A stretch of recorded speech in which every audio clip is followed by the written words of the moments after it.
I'm annoyed I didn't bring the book, Andy. That's okay. It's all good. But I've got it on here. Yeah. And yeah, well, I'll tell you about it when you start asking me questions about the poems. Okay. Well, I mean, we don't generally go like, "Oh, we're on, aren't we?" Like, because we just kind of blend into it, because we found that psychologically, when someone goes, "Okay, 3, 2," people go with the mask, and it's like, "Ba-bum, here we are in like media mode." And I'm the only one who's allowed to do that. No, it's a joke. But yeah, we tend to just blend into it. But so I tell you what, I was in ex-mayor Anita Collier's summer house. Yeah. Last week, with Stephen, her lovely partner, Steve Potts. Yeah. Shout out Steve Potts. I do love that man. And we were having a drink as per with Anita. And she was telling me that she'd been to see she was at your book launch for your poetry. Yeah, she was, yeah. And she lent me her glasses because I'd forgotten that. Yeah, go on. And she was telling me that she was just raving about your poems. Was she? And I said, well, I kind of know Pete a bit. Like, I got Pete on Facebook, and I sort of remember seeing you sometimes when I walk to work. Yeah. And say hello and that. But we never really had, and I know that you've had stuff going on in your life, like really interesting bits and pieces. Yeah. And I said to her, but I've never actually really sat down and had a conversation with Pete about what he's been up to and stuff. Yeah. And so she was like, oh, we got his book, here it is. And they were both raving about it. Yeah. And she said that at one point, she was moved to tears by some of your poetry. Yeah, I know, she said to me, yeah. And Stephen said it was totally beautiful. Yeah. And that at some points you were finding it emotional to recite. I did. When I recited, I actually cracked up when I was reading one of them. Right. I forget which one, but it was more. I cracked up more, not about the content, right, but the fact that I was revealing something deep. Right. And people were listening. Oh. Because I feel that with the poetry, it's psychological. It's a kind of to recite my own poems is like a psychological cathartic thing. Yes. Where it kind of, it really does stir up emotions, especially if I'm talking. It could be about emotional things like my relationship with my mother, but it could be anything. Right. And if I feel someone's listening and I've just hit something happens in my brain or my heart, which kind of like sparks me off, and I did crack up on one. But that was quite effective, actually. Yeah, I was going to say, I think that's what people want, People right? like that. Yeah, always human. Yeah. Yeah, but also, like, people like to see that the thing that this person has created and has probably lived with for an amount of time can still touch them.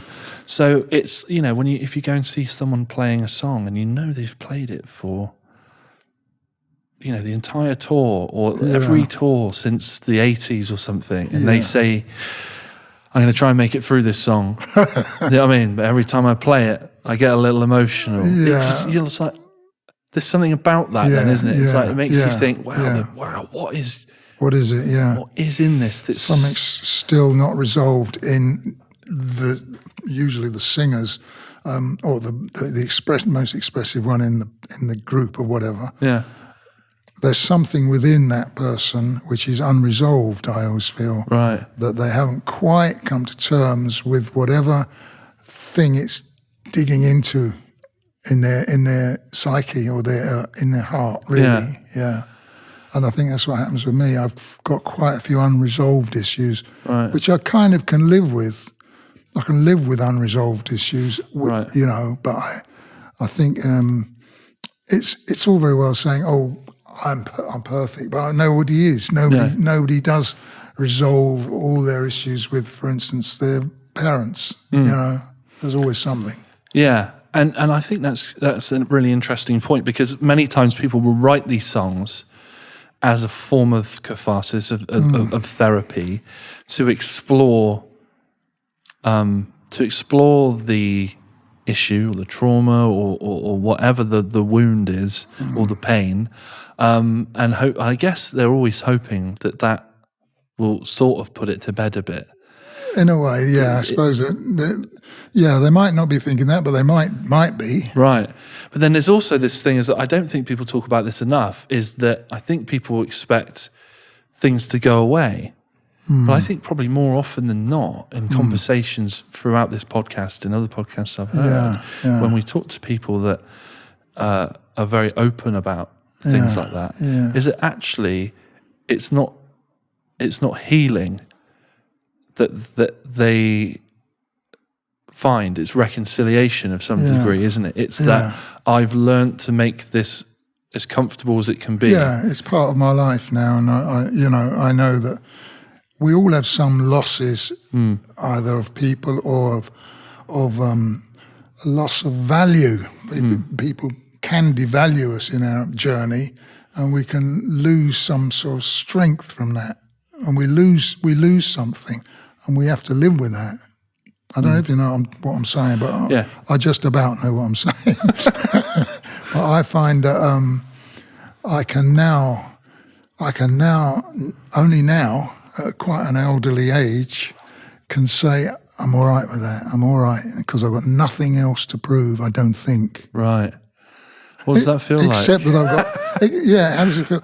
Except that I've got nothing else to prove. That's the only thing I've got to prove, that I've got nothing else to prove. Right. Well, it feels amazing. It feels absolutely liberating, and that's taken a long time, Right. From when I became conscious at the age of sort of 2. It's a blessing and a curse, isn't it? Consciousness, self-awareness. Yeah. But it's the I hate to use that word, the journey. It's so kind of cliched now, but the way you have been, the way you've come from, it's your life. It's you, and it's accepting that. And if I was self-conscious about this or that, one thing I was never self-conscious about was singing. Right. I just kind of was able to do that because I got a lot of approval from my parents. I believe this is why. Right. My parents kind of liked me standing up in front of them in the living room with a hairbrush, and singing away like a Ray Charles song or something. Yeah. Or miming to a Ray Charles song or something. And I felt comfortable doing that right from an early age. Yeah. I used to do the same. I remember when I was a kid, I was so obsessed with Jim Carrey. I was so obsessed with Ace Ventura, right? Right, that my grandparents I love those around. films. They're great. And I remember I acted out like a one-man show. Yeah. The entire first 20 minutes of Ace Ventura. Right. Word for word. Did you? Action for action. Because I was just so obsessed with it. Jeez, yeah. My similar thing was the inflections of Ray Charles's vocal line. I really did imitate him. I kind of, it was almost kind of like mimicking him.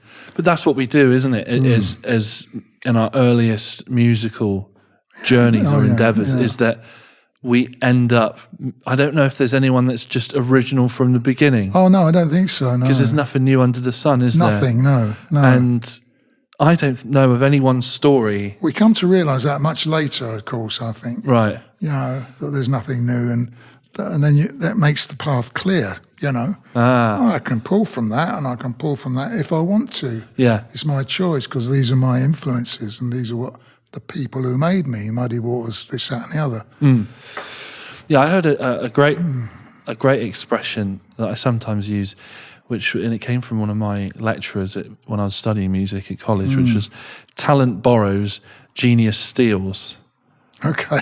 And I always thought that it should be the other way around, that genius borrows a bit and creates something new and incredible. And talent. And that talent just steals. But I guess what they're saying is that the genius is the cherry picking of the great bits and bringing them together in something culture defining or something that brings about a sort of a sea change in music or a moment.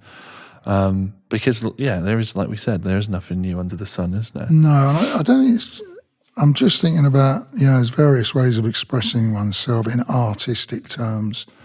A lot of people fall into music. It's kind of, you know, you can do what you like, or you can choose what direction you want to go. You can choose your influences, and it's all yours when you're creating, especially as a young person. And I just feel that when you're doing that, you got to have some ability, which I might call talent, to express what's going on for you. Do you know what I mean? Yeah. Isn't that talent? Yeah, and I think it takes us. It is talent, but it also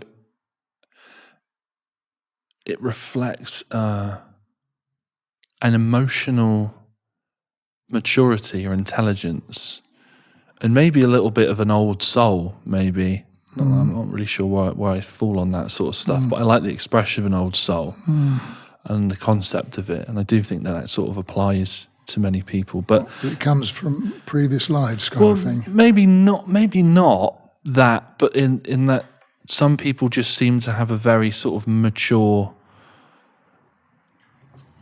wise air about them, I guess. And then you wonder sometimes when you meet these people, like, where's that come from? Because you're still quite young, and it's come from somewhere.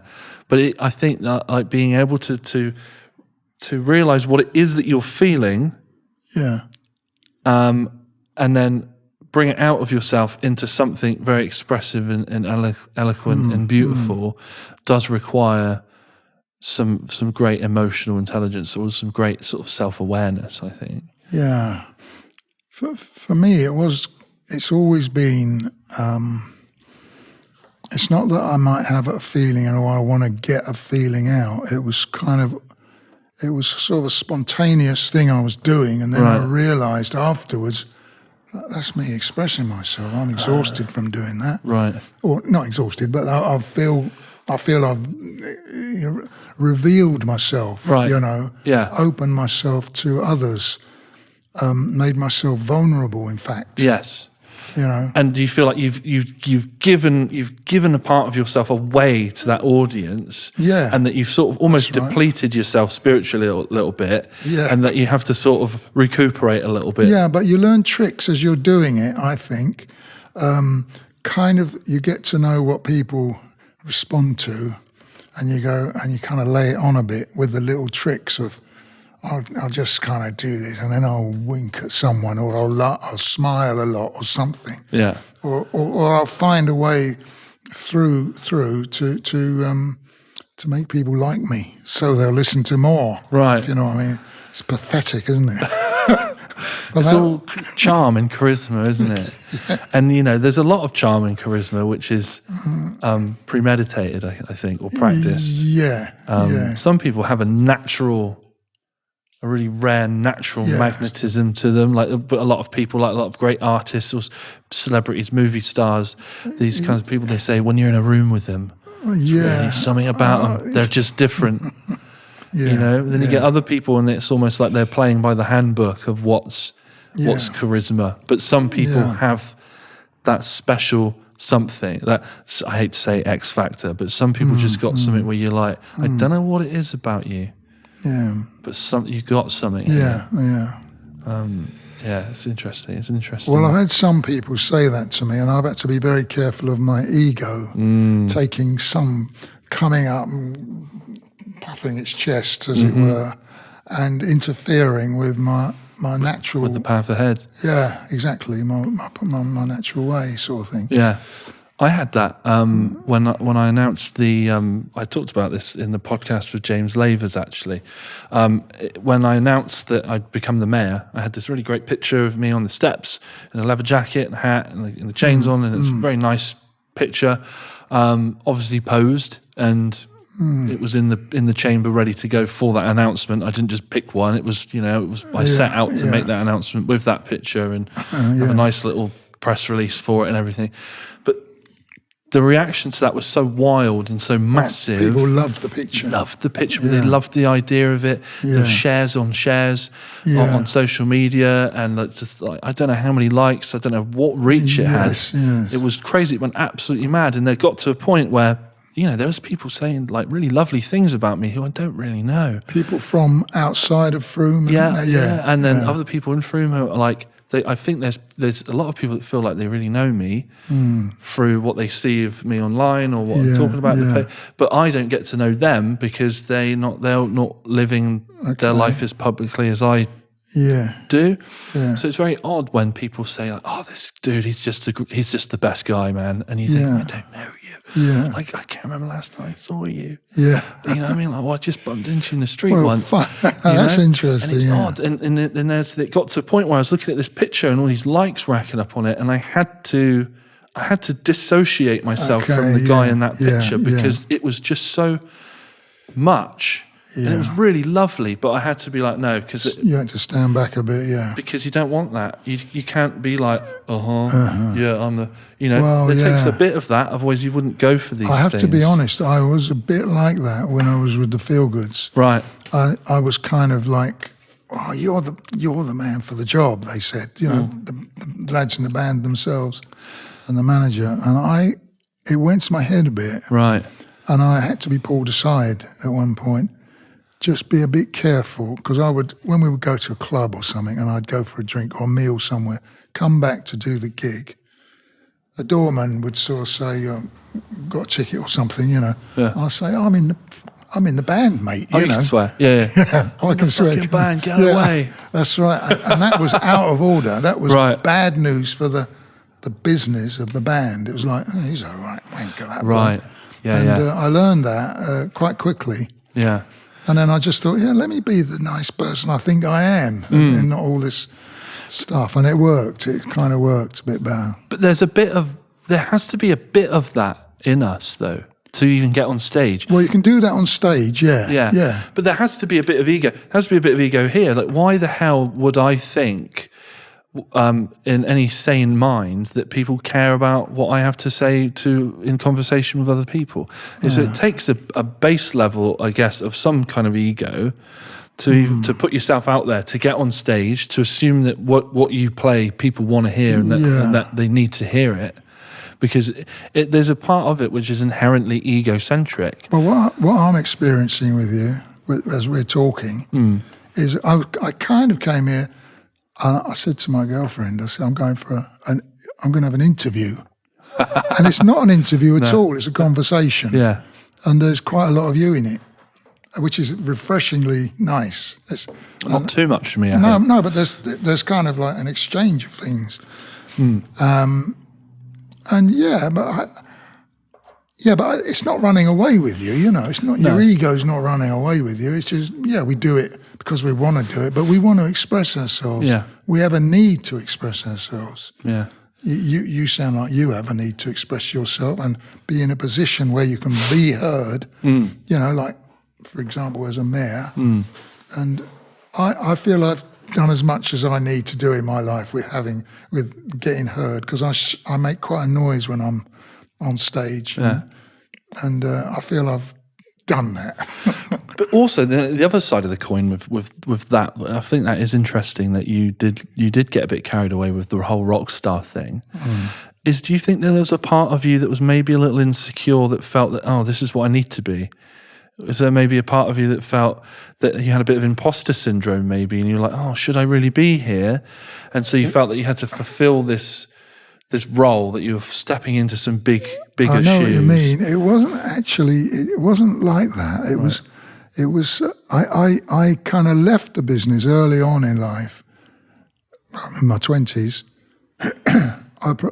I left the professional side of things in my early 20s because my first wife and I had kids, and I wanted to do the best I could. It fell flat. I still have my girls; they're still there. Yeah. But I wanted to be a good father, or something like that. I was driven to do that, and I thought I can't do it if I'm going to be, doing things, taking things, and drinking too much, and acting out, and staying in clubs, and all the rest of it. I can't do that. So I kind of focused as much as I could on the family.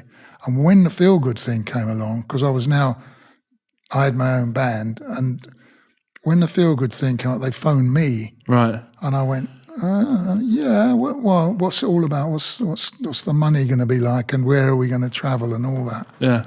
And he said, well, we are Dr. Feelgood. And I went, oh, whoa.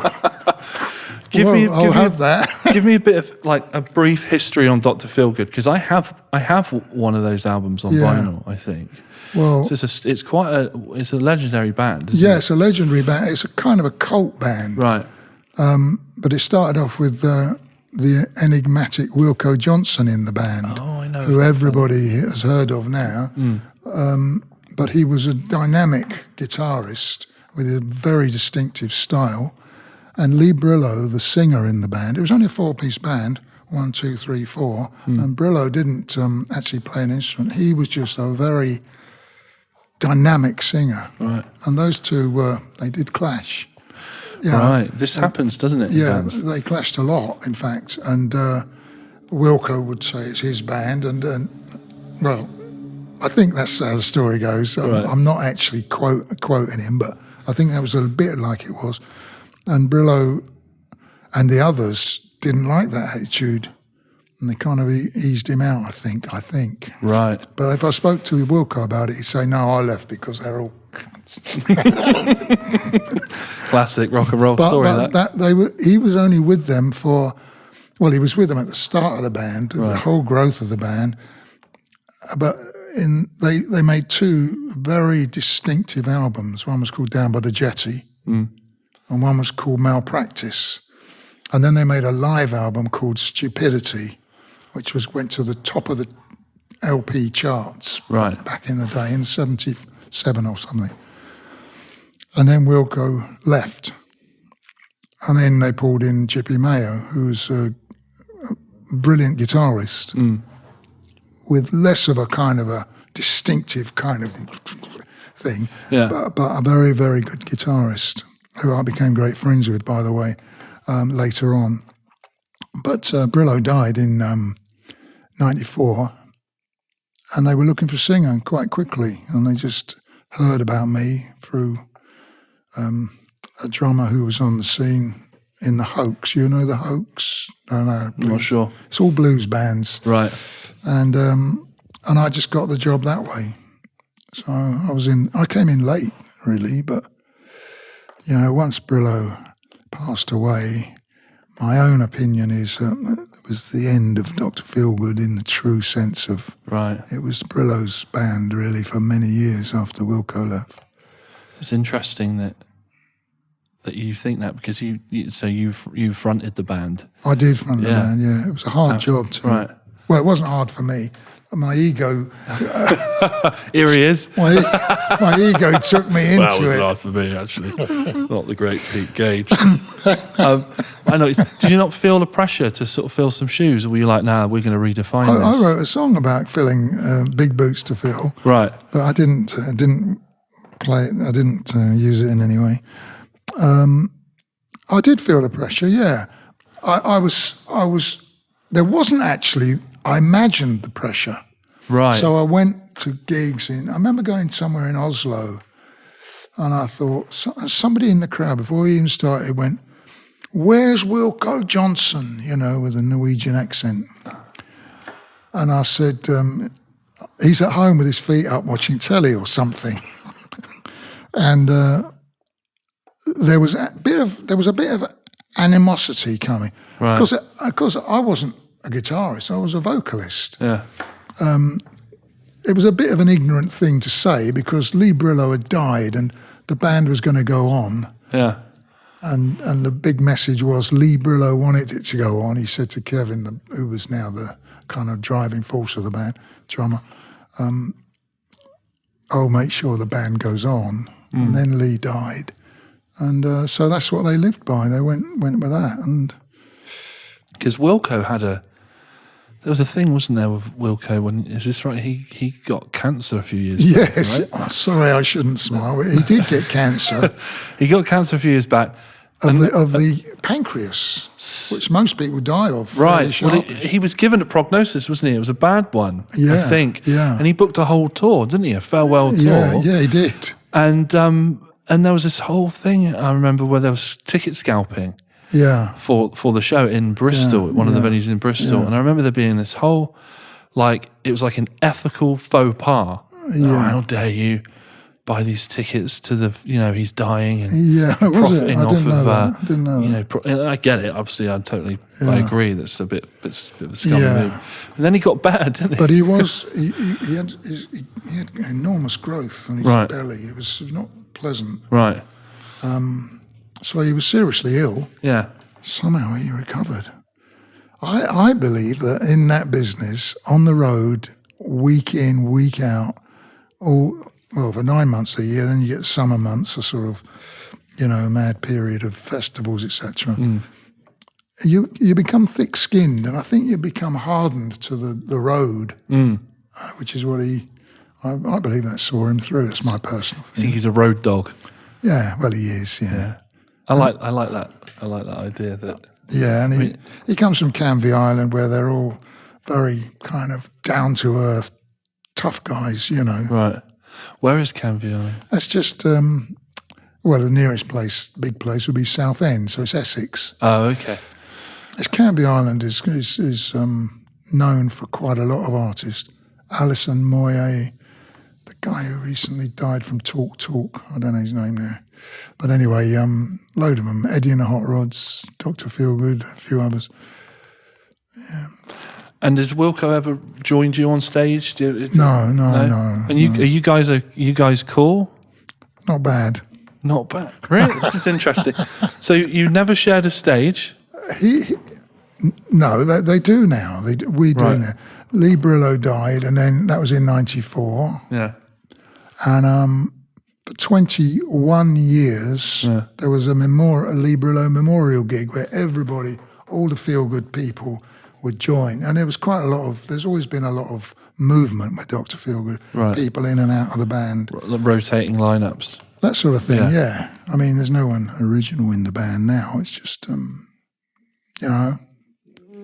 Tribute band? Well, not quite. They've all done their time at some point. Yeah, it's a long time, Simon. Right. It's been going since 75, 70 before that. Okay. So you've never shared a stage with Wilco? No. But you're all right with them? We're all right. So there's a story in this? We nod. There's a story in here somewhere. Yeah, Pete. I think that, I don't know. I just don't know. I've got to be a bit careful what I say. I don't want to put him down in any way, but I think he didn't really warm to Jippy Mayo, the guitarist that followed him. Right. He was very hurt by what he thinks happened to him because he didn't choose to leave. Yeah, that's right. I can understand. Well, it was quite a battle between. So I hear. I wasn't around. I was being a father somewhere. Right. Yeah. And so it was not the easiest of relationships. Now things have got a bit better. There was a film made, wasn't there? Oil City Confidential. Oh. Canvey Island is where they do a lot of refining. There's big oil refineries there. And it's called Oil City. Oh. And Oil City Confidential was about Wilco's journey in Dr. Feelgood and since, because he was part of Ian Jury's Blockheads, wasn't he, as well? I didn't know that. Yeah, he was, yeah. I didn't know that. I know that I've seen After the Feelgoods, he went there. Okay, not a bad jump. No, pretty damn good. Not. He's a star, no doubt about it. And he's a genuine kind of original. Right. So he is one of these guys who's got that natural...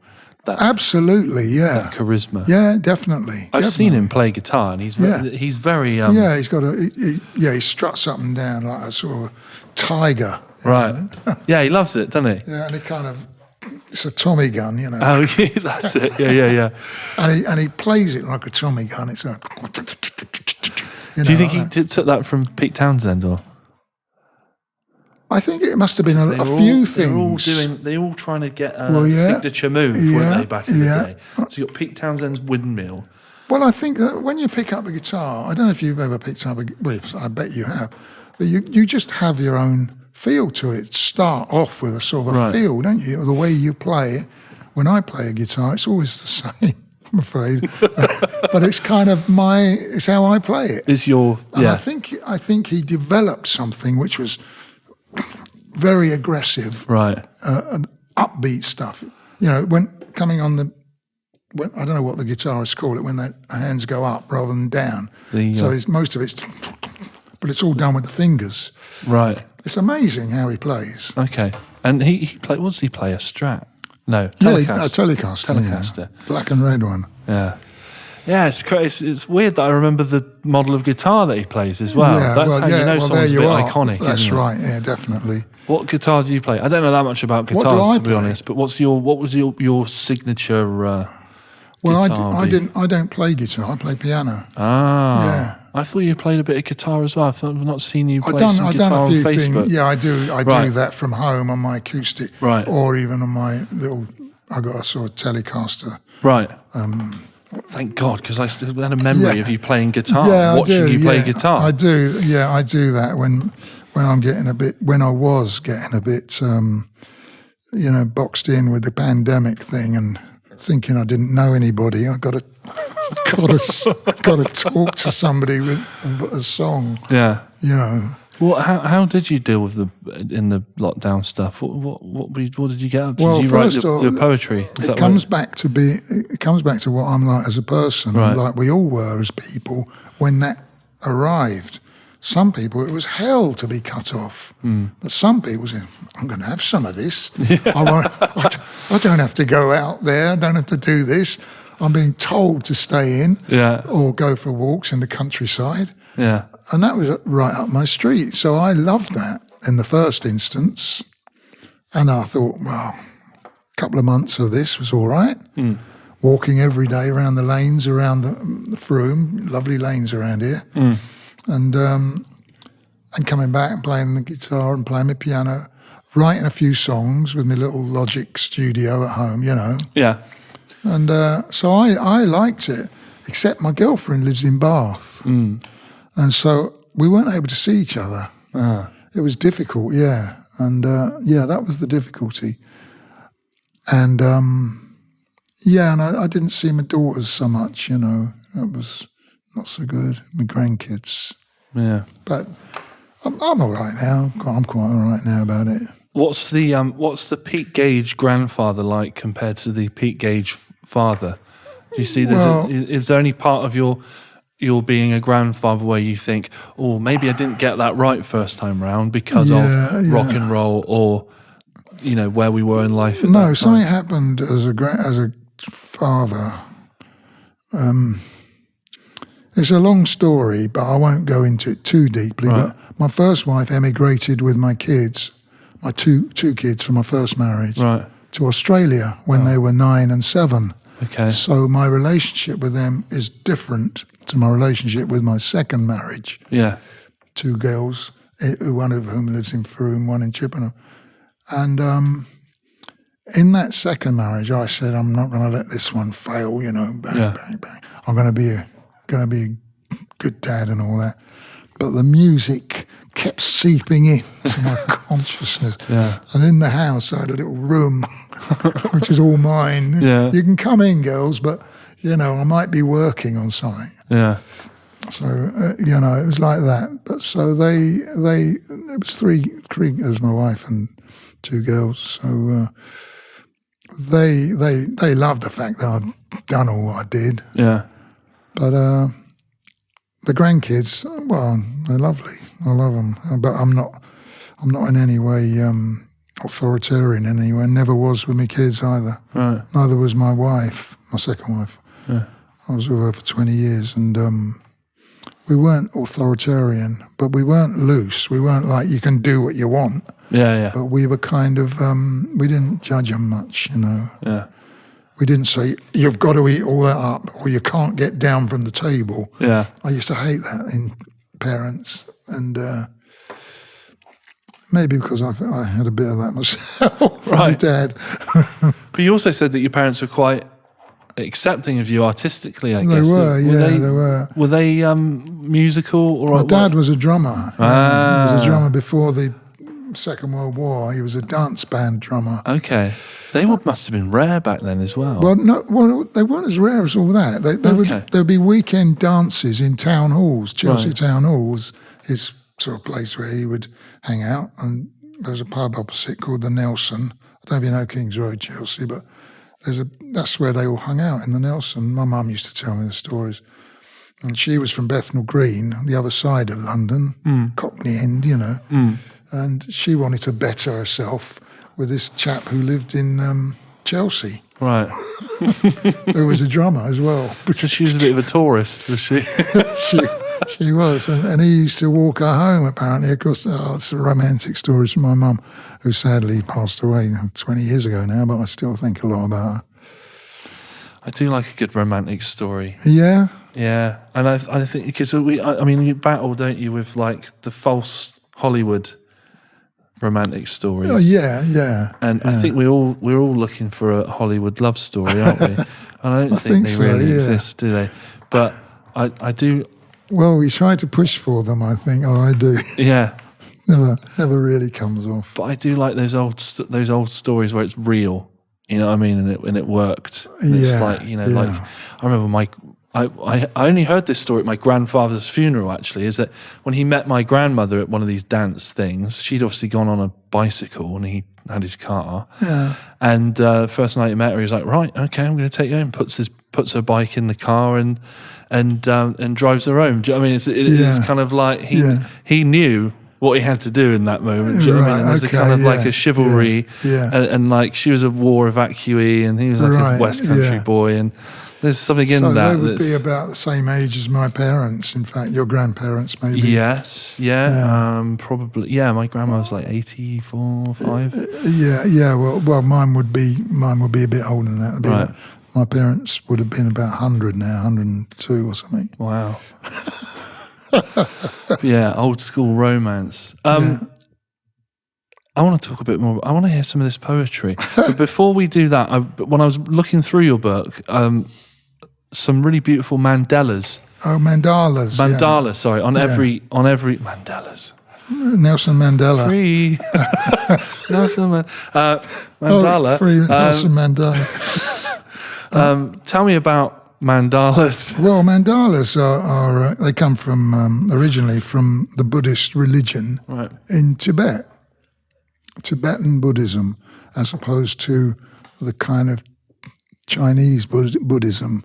Because the Chinese Buddha is a fat man laughing with a big belly out like that. And the Tibetan Buddha is a kind of almost feminine creature with a lot of hair. Sort of androgynous, maybe? Well, no, they just look... I always felt... I've got a couple of effigies of the Buddha in my house, and it just looks like a girl sometimes. Right. Okay. But I kind of took to him. Yeah. But these are... There's a grace to it. If you compare it to a church, a Christian church, and there might be something hanging in the church which has Jesus on it, maybe, or something. These are just symbols of life starting in the center, you in the center. Yeah. And there's all these avenues out to the big world. And this has just become stylized, westernized by me and many others who do mandalas. Right. Flowery sort of mandalas, you know. Everybody doodles, and I was a bit of a doodler on the phone. These are a bit more than doodles, aren't they? Well, yeah, there's a bit more sort of intricate. So, are these made digitally then? Did you say on your phone? No, I paint them. Oh, okay. So you're using the... Because I remember when I was a kid, I had like a set where you'd have like these plastic things. Oh, a spirograph. Yeah. And you put your pen in and go all around the thing. That's quite nice, isn't it? Yeah. And you kind of end up with something... A bit like that. A bit like that. Well, yeah. No, what I've done there is I've got when I was on tour with the Feelgoods, I used to go to bookshops and all that. In France, I came across this massive, great book, this big, and it had mandalas in it, like a front door. Yeah. Right. And I just bought it, and I went, "Wow, these are great." But they always had Buddhist effigies, you know, iconography, the Buddha, different sort of Buddhas and different, you know, lamas, you know, sort of monks and this and our famous monks from years and years ago. and they'd be all dotted around in the Tibetan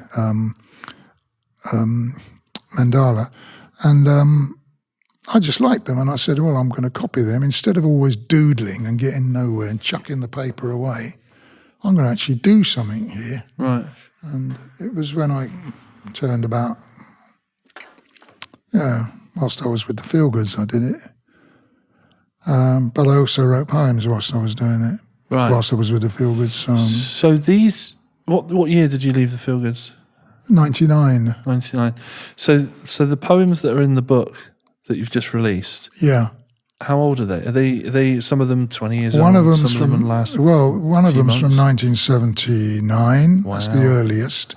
Okay. But I wrote poems from the age of 18, well, before 18, but proper poems, what I call proper poems, from the age of 18 or something. What's a proper poem? Well, a poem which wasn't just throwaway words which weren't sort of in any way kind of thought about. I just go, I feel bad, blah, blah, blah, blah. You know, poem, I wanted to make a structure of some right. sort of structure to it. That felt a bit more reminiscent of some of the more famous poets. Or that's well, yeah, I was already enamoured with one poet in particular called Alan Rook, okay, who I found in a school library book. And he's writing a poem. I was bunking off a lesson from school. I remember it distinctly. I was in the school library. Yeah. Battersea it was, Water St John's. And I've gone, wow, I like this one. Everyone has a blemish. What was it? No one is perfection. No, not one. Everyone has a blemish.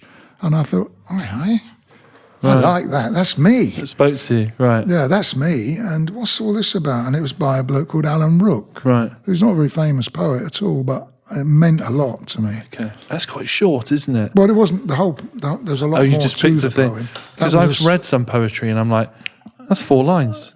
Yeah, you can get... Or was that called a haiku? Haiku, yeah. I've got to admit, I like some poetry. Yeah. When I see stuff I like, I know it's good. Yeah. But I have a lot of ignorance of poetry in terms of like how you structure it, what types. You know, I'm sure there's genres of poetry and different styles and things like that. And sometimes I read a poem and I think, oh, this is really like a really satisfying rhyme or a really lovely bit. Yeah. And then there's a line in there and I'm like, that just sounds odd now. Like, there's something about poetry that I need to dive into a bit more.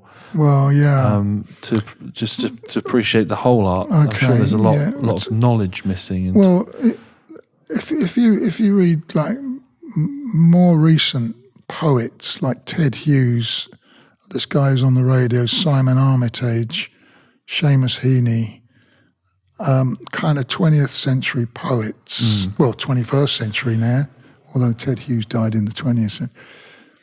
They're men.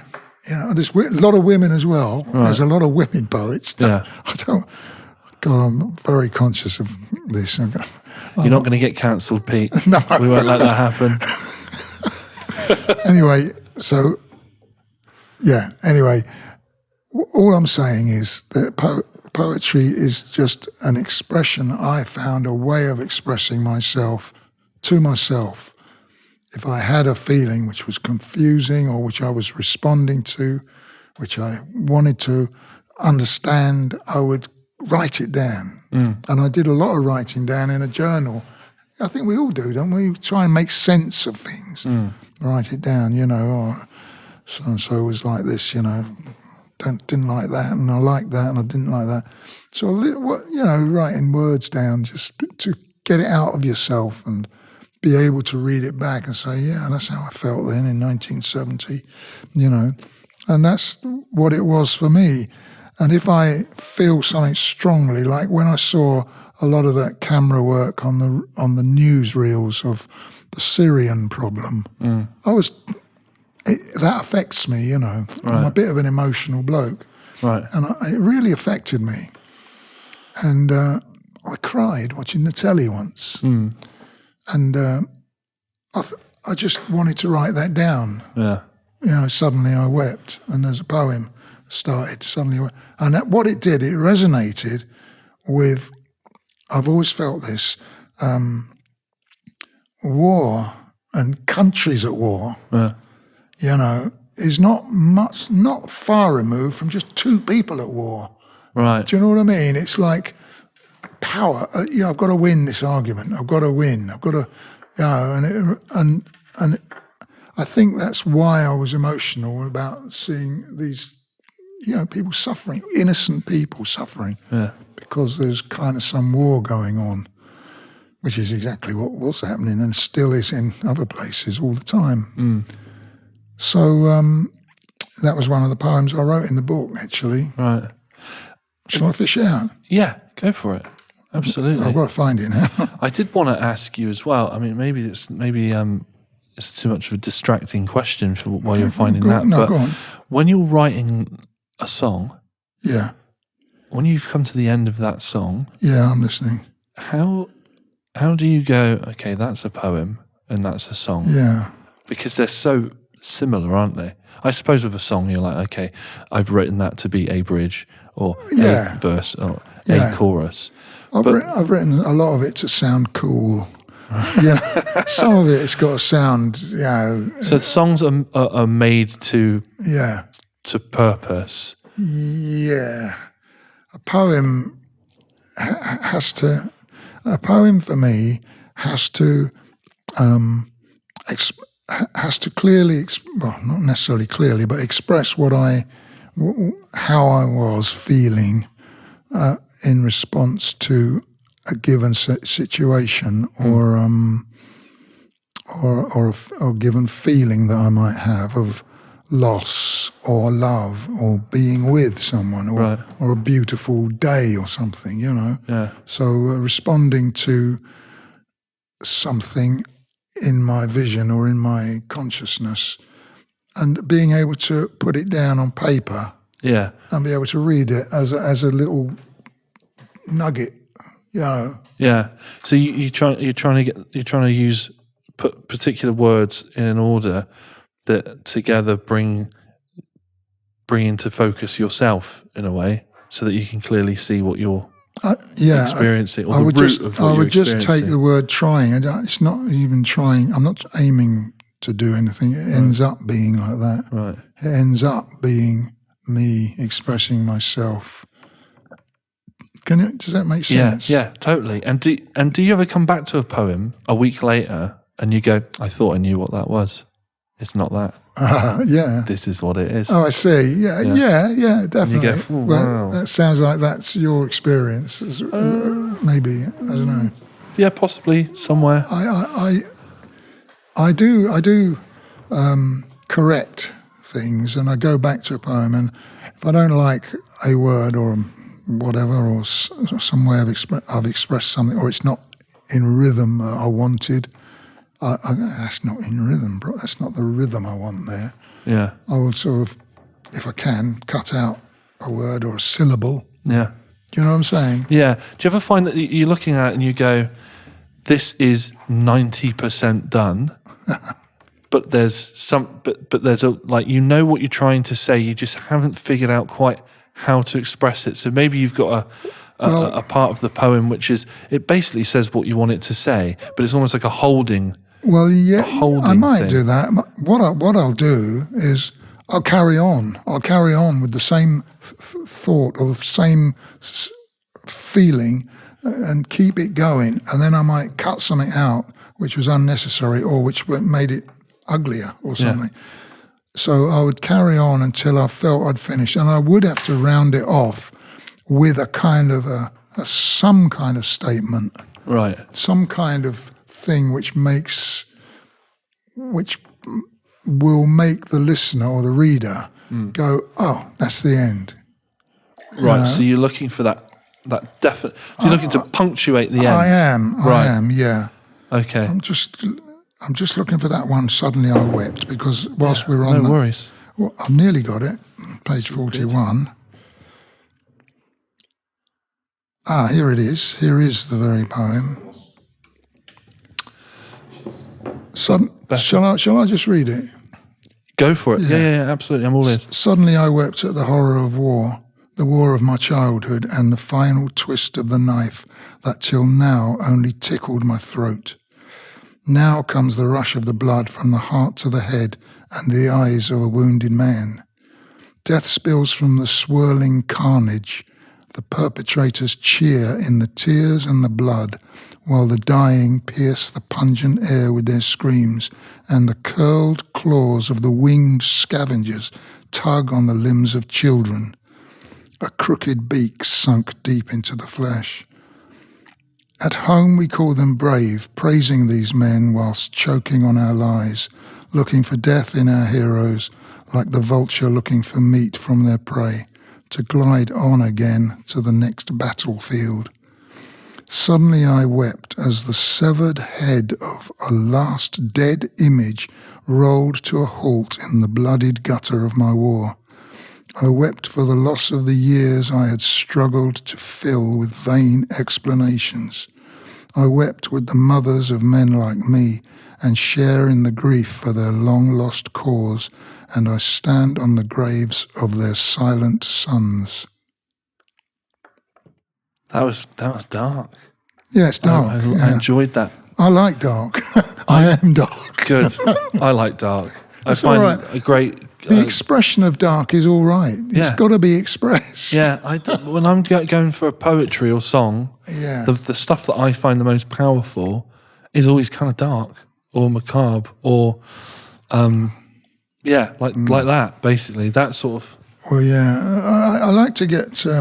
I got a recent... That's fairly recent. That's, last 4 or 5 years or something. Yeah. I'm very conscious of my mother in my life now. Right. When she died, I was quite sort of sad, but I wasn't as sad as I became as the years have gone by in the 20 years since she died. Kind of, I see her now. I can understand her. Really, it's lovely, really. So she's become a fully formed human being, independent of being your mother, in a way. Yeah, so you kind of see definitely. You see that she was just a vulnerable creature like we all are, just trying to live their life. She was a bit of a nuisance. She was my mum, Get off, mum, Just give me another £5, But she stayed there the whole time. Right. And she stayed the whole time, and she was doing it every time I went there. As soon as I went there, nice cup of tea, Pete, have a banana, all this. And I said, Mum, just let me get in, And I feel I wronged her by being like that. I wasn't doing wrong. I was just kind of trying to keep my so-called individuality, which none of us have got in the end, I don't think. Oh, we all died the same. That's strong. But then when she was dying in a hospital bed, and she wasn't eating much in the bed in the hospital, and I said, "What are you fancying, Mum?" Anything? She said, "Ice cream." So I went to a shop across the road from Kingston Hospital where she was. I went and got a couple of tubs of ice cream, and for the first time in my life, I was able to feed her. I was feeding her rather than her feeding me, and I was deeply moved by that. Because you experienced that same devotion and love. It was the other way around. Yeah, you'd switched. Yeah, exactly. Traded places. Just opened her mouth and let me put the ice cream, and it was kind of sad, to see this very strong woman. Am I dying? You would say, and it was very deep for me. It really, really got to me in my gut. Yeah. And so, and I'm very conscious of it now, 20 years later. And I think that's because I'm now older. Right. I almost said old. Well, I'm getting that way. There's a full thatch there, Pete. That's going to see you well. But I'm kind of identifying with what it might have felt like to be, whatever, not quite so young. I know what you're saying. I don't want to be like, oh, you're facing your own mortality as the marching of time continues on. Do you know what I mean? And there's nothing you can do. There's an existential element to it, isn't there? I guess. Yeah.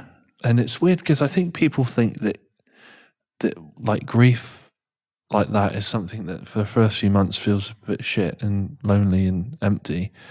Yeah. And then you just kind of get over it because everyone dies and everyone expects to bury their parents, right? Yeah. It depends on if you have that ability, strength, as it were, to let it go, to let the person go. Right. Which is what I thought I did, but I don't think I did. I think I'm letting her go now.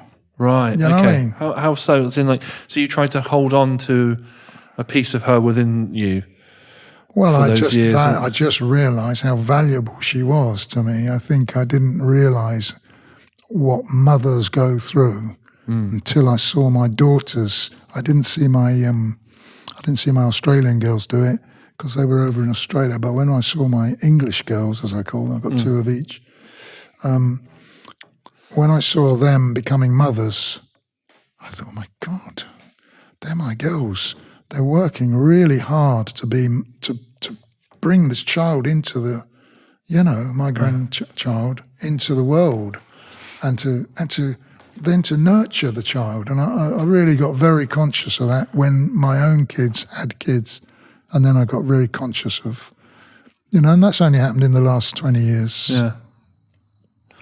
It's fascinating. Does it make sense? Yes, it does make sense. And I wonder how much of this is instinct as well. How much of this is instinctual, and how much of it is being an open individual? Because you've clearly, since day dot, been very open with yourself and honest with yourself about how you feel. I think you've got to be open. Always explored. Well, I've got to be open, and some people can't be open. It's too painful. My life hasn't been easy because of my openness. It's it's driven me mad sometimes, It made me quite sort of not touch wood. I was never psychotic, but I was pretty bloody confused. Right. Because I felt so in touch with everything, like, being on a trip, acid trip, I mean, it was like, whoa, it's just too much for me, Right, because your doors of perception had already been open somewhat. Well, they were, right? I think they were. And, I was just open to things and just letting them come in. And sometimes it was overwhelming. Yeah. Yeah.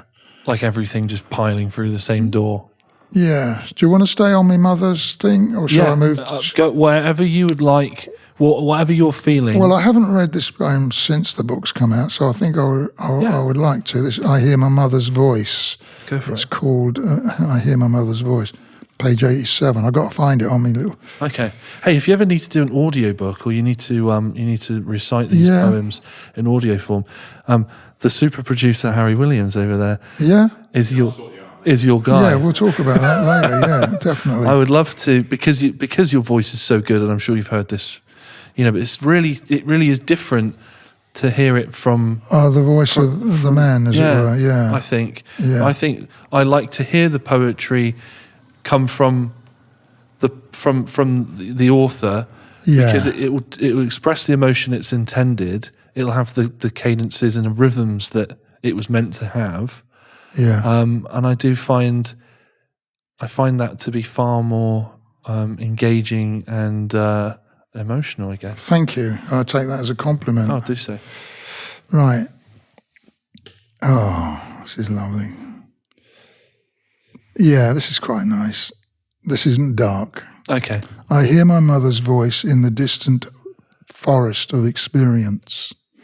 She tells me to forgive myself whilst the ones I love move on. There's a heat today that I recognise. I should have explained something before this. Right.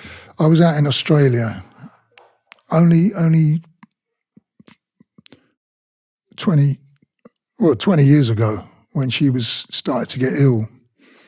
And my sister phoned me up and said, you better come home. Mum's not going to last much. So you were in Australia when your mum was ill, and you came home? Yeah, I came home. Right. I hear my mother's voice in the distant forest of experience. She tells me to forgive myself whilst the ones I love move on. There's a heat today that I recognise from once before, when walking in sandals with the voice of my sister in my ear, reminding me of our mother's decline. She left too soon to find release from the pain and heartache she endured.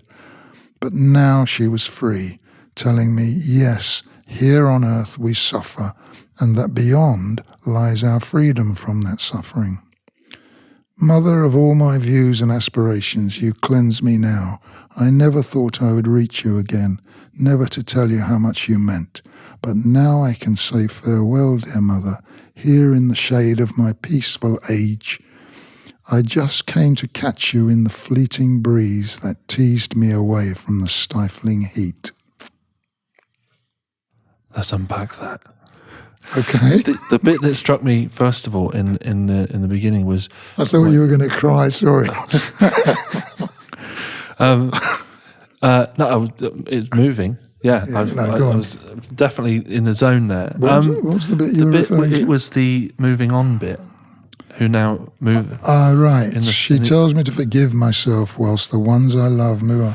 What is that? Is that your daughters having children and starting their own life in that regard? Well, they are some of the ones I love or have loved, but I feel if someone's going to leave me, it's my fault. And my mum's telling me to forgive myself. It's not your fault, whilst the ones I love move on. So it's like if people leave me, if a woman leaves me, or a friend leaves me, or time just or people die or something, it's not my fault, and I must forgive myself if I feel I haven't fulfilled myself in my relationship with the ones I love, if my love hasn't been true, Yes. Because I sometimes doubt my genuineness. Sometimes I have to check it. It's not that I doubt it, I have to check it, make sure I'm being genuine. Do you know what I mean? I know, yes, sort of. So you have to make sure that your intentions are correct. Is that what you're saying? I want to be sure. Yeah, it's about self-awareness. I just want to be aware of how I'm functioning and being mindful. Being mindful in relation to others. I'm wanting to be respectful to them, but I may not be because I might say something which is actually coming from me because I feel a need to say it, but it might be something which is going to harm somebody or hurt somebody. Right. You know what I mean? Yeah. So, and I would beat myself up a bit in the past about things like that. Oh, God, why did I do that to that bloke? Why did I tell him to fuck off? Yeah. When I actually really liked the guy as well, and he wasn't doing anything malicious, really. He was just telling me what a prat I was, Right. Or something. Yeah. So it's like a defense. There can be some defense mechanisms there. So my mother was saying, forgive you. It was a fantasy, really. The poem was a bit of a fantasy. Yeah. Because I was fantasizing that she was telling me to forgive myself if I feel I've done wrong. In a way, I was just forgiving myself by writing the poem. Well, I was going to say that. Would you feel that your mother needs to be the vessel for that forgiveness? She doesn't now, no. But the poem sounded nice, and I wanted to give my mum some credence. Yeah. Do you know what I mean? And it's it's a romantic vision, isn't it? That it's that but that maybe that's the side of our mothers that are in us. Because although we're both men, we still have a part of our mother in us, and a part of that mothering or matriarch, that nature. Well, that feminine side, you mean? Right. Yeah. There's some. Yeah. They're in us. So perhaps it's just tapping into that element of yourself and needing that part to be the leading role. I think that's what it is. Yeah. I've never shied away from that side of myself, that sort of soft side. I know it's there, and I've even embraced it because I was learning about that in my bits of study on psychology, which I was a bit of a counsellor in, in the world of addiction. Okay. Yeah, Tell me about that. I was addictions counsellor for many years in Cloud's House No Clouds House? No. So it's a rehab centre. Right. And then I moved on to other freelance counselling. And so I was always, I think people should be given the freedom to feel their, men especially, should be given the freedom to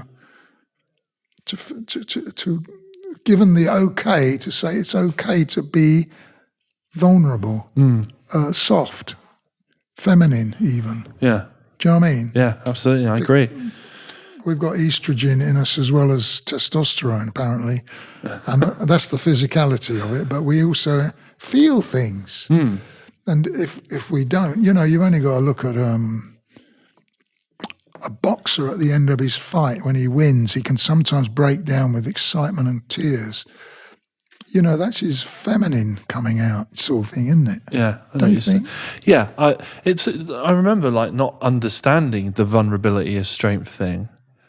I remember like not getting it. Like, no, it's weakness. And then it was like, no. Being vulnerable is the strength. Yeah. Well, it takes the strength to show some weakness. Yeah, owning the vulnerability, our own vulnerability. Yeah. And I think it was a powerful lesson to learn, actually. Well, that's the funny thing with the poetry. When you're a blues singer, inverted commas, and you come out and there he is, and then you go bang, bang, bang. You make the noise on the piano or the guitar or the drum, and then you kind of come out with my voice is a bit kind of bluesy, a bit husky, a bit sort of gravelly, yeah, grovelly, gravelly. That side of me is the poetry of blues is something I want to look into. There's a lot of poetry in blues, but a lot of it has to be. The expectation is that it's delivered with some punch, usually some kind of power, male or female power. And what I was going to say was there's another side of me which the poetry reveals.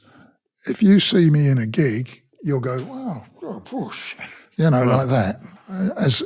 And any professional rock, blues or whatever kind of band is going to have some kind of impetus in it because of the volume and the energy of 4 people, 6 people, 10 people playing together. And there's ego in that as well. Oh yeah, all tied up in it. Yeah, there's lots of that, and there's even sort of in-house fighting going on in the music. Right. Yeah.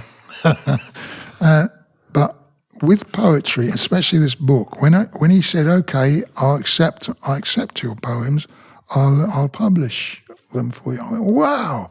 I've been trying all my life to get my poems published. Never have I ever succeeded. I had rejection slip after a rejection slip for many years. Then I gave up trying, and I just continued to write, but I never tried." Right. When I got this chance through a dear friend of ours, as well, Chrissy Morrison. Shout out. Shout out to just released her new book called Deja Vu. Yeah, that's right. She gave me a signed copy of a couple of days ago, and she wrote in there, "Best mayor ever," in big capital letters. It's really sweet. You like that, didn't you? Nice. Yeah, I can see that. It was bloody nice. Yeah. Oh, I can see you're a bit like me. I'm a Leo. Oh yeah, I'm an Aquarian. Damn. Anyway, she. What was I saying about her anyway? Through her publisher, I believe. Yeah, that's right. She also mentioned you the other day, I believe. Yeah. Oh, good. Well, anyway, that was the turning point. But then I suddenly thought, oh my God, these poems reveal me. They reveal a side to me which is soft and, right. So they'd gone loving from a personal and missing things. He misses things. I was a bit worried that they weren't going to.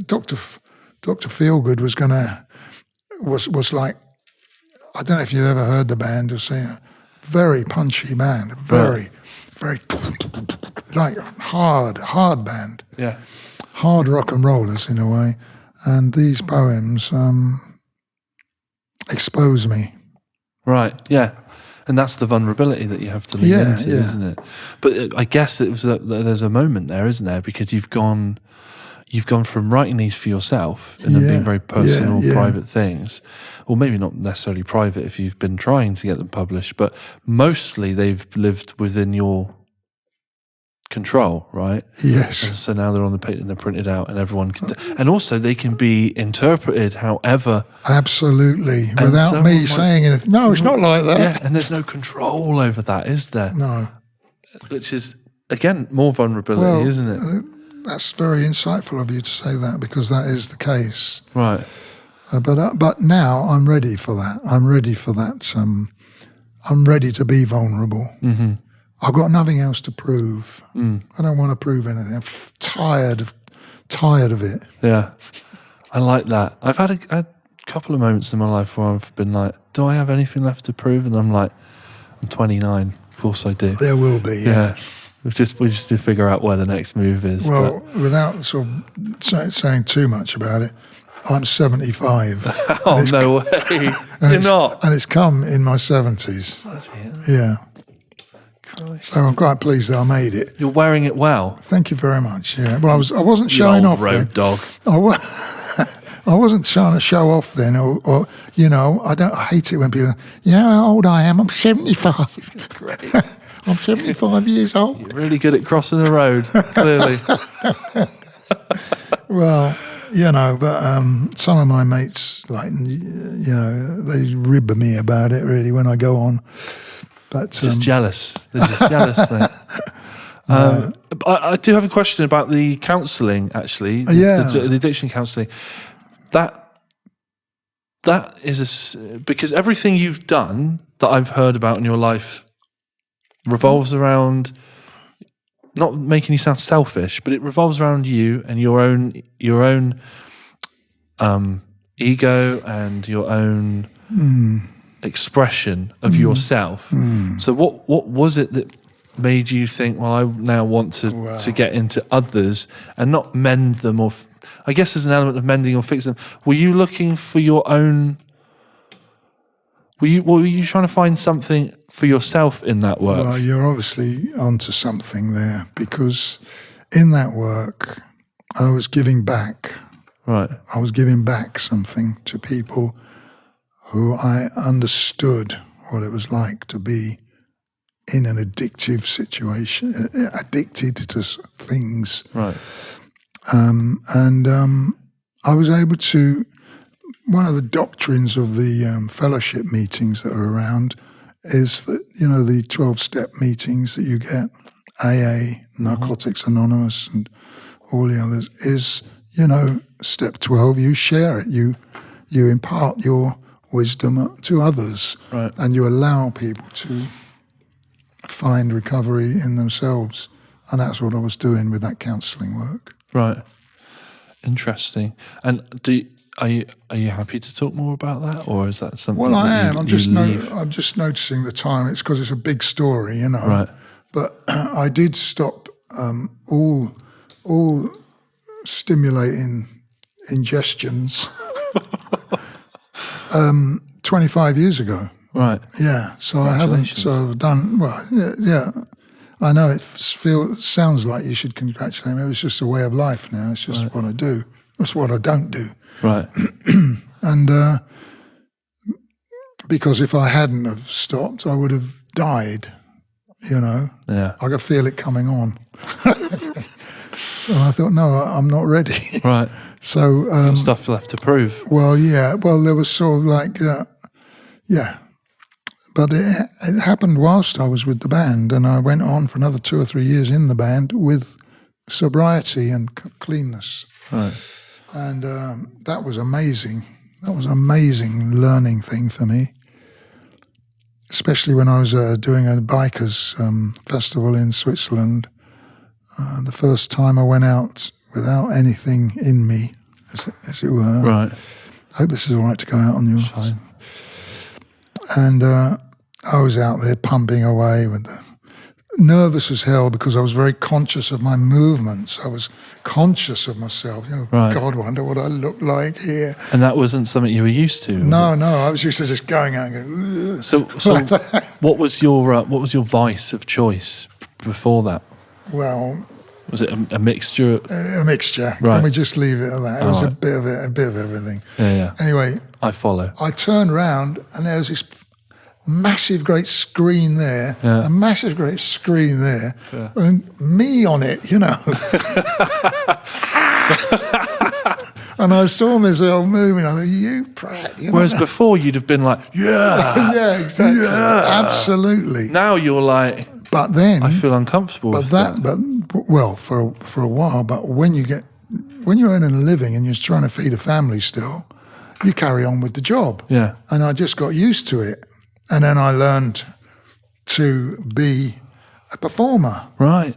Proper. So you went back to school in a way? I did, definitely. And I feel I then got quite good at it.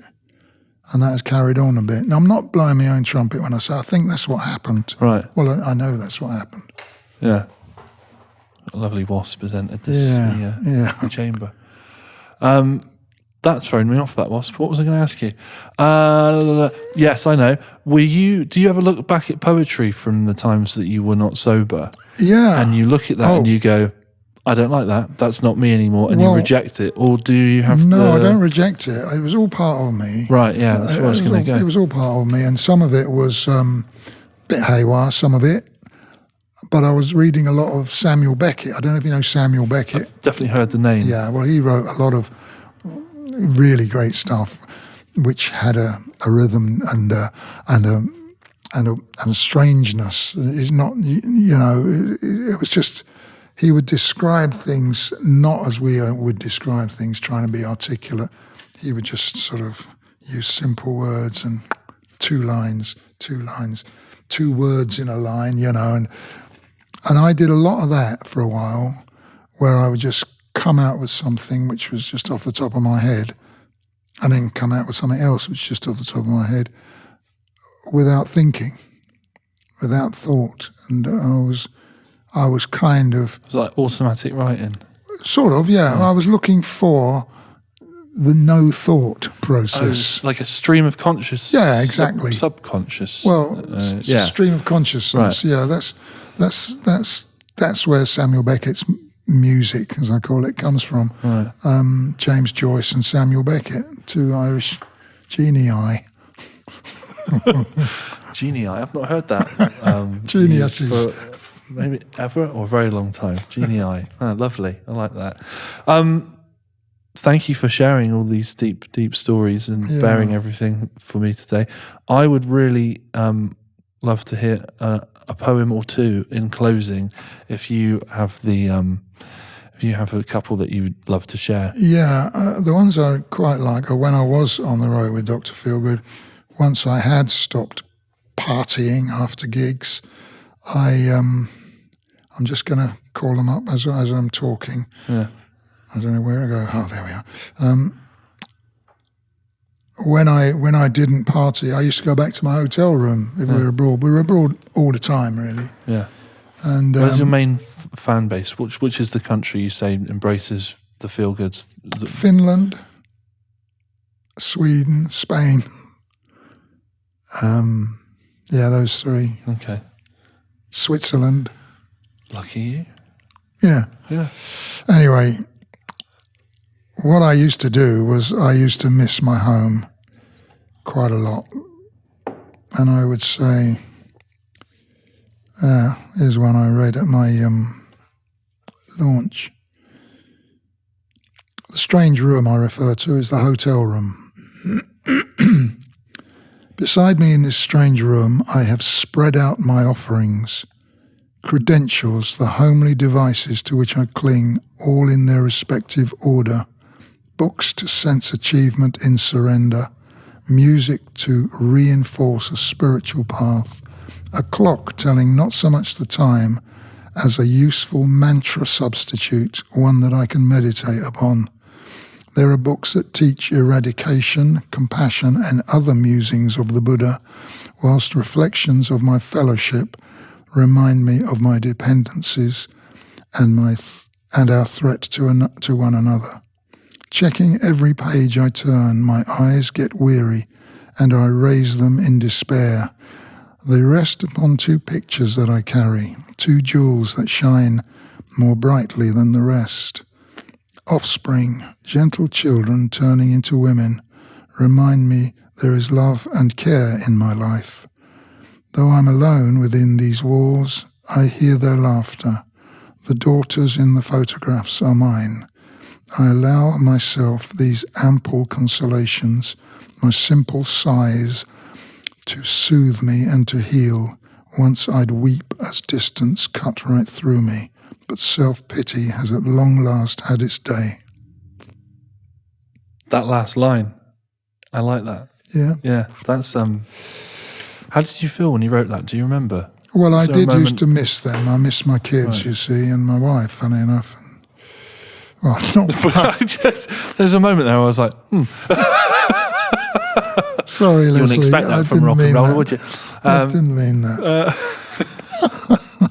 So that was one from a hotel room. And I would write to her. Oh, God. There's another one which is written at the similar time. But specifically that last line in that poem, self-pity, has had its day. When you wrote that, were you like, was there a moment where you were like, yeah? Well, I knew you that. Fucking nailed that one. I knew, yeah. I knew that I had suffered from self-pity, and I knew I always go back to my fellowship days, which my recovery, which continues to this day. One of the big things which you're invited to share is your acknowledgement of self-pity in our lives. That a lot of people who are addicted are feeling self-pity. Right. You know, poor me, you know, fuck it, I'll have a drink, I'll use, or whatever. And I knew, I was about 2 years into recovery, I knew that self-pity had had its day. So that was a reference to that. Yeah, you with me? Yeah, with you. All the way. Have we got time for another one? Absolutely. You go for it. It's to my wife. Punch the mic. It's to my wife with me out there in Sweden. Sadly rooted on that island, simple lifetime love now blooming. You at peace on our sofa sighing with your curling spine, while I wander endlessly rooting nameless countries, none are mine. Crazed by days' repeated journeys, all in steady planned manoeuvre, unprotected by your murmur, in foreign pristine sheets I lie, you fulfilling sampled pleasures, attending to our young, pacify. I would never take them from you, neither worldly goods nor heaven. With inner strength you built a rhythm as a pulse to your life, now quite renewed. You upon that island finding separation bodes you well, as you relish green and pleasant Mother Nature's nurtured blessing. I am exiled, endless journey, far off lands, unimpressing. Abroad this daylight, eyes all-seeing, heart remorseful, distant being, open channels notwithstanding, you and individual I are soon repairing, breaking habits once that caused our love to sigh. I would never take it from you, quiet dignity rekindled. Significantly you've stumbled upon your island, as though intending so to do.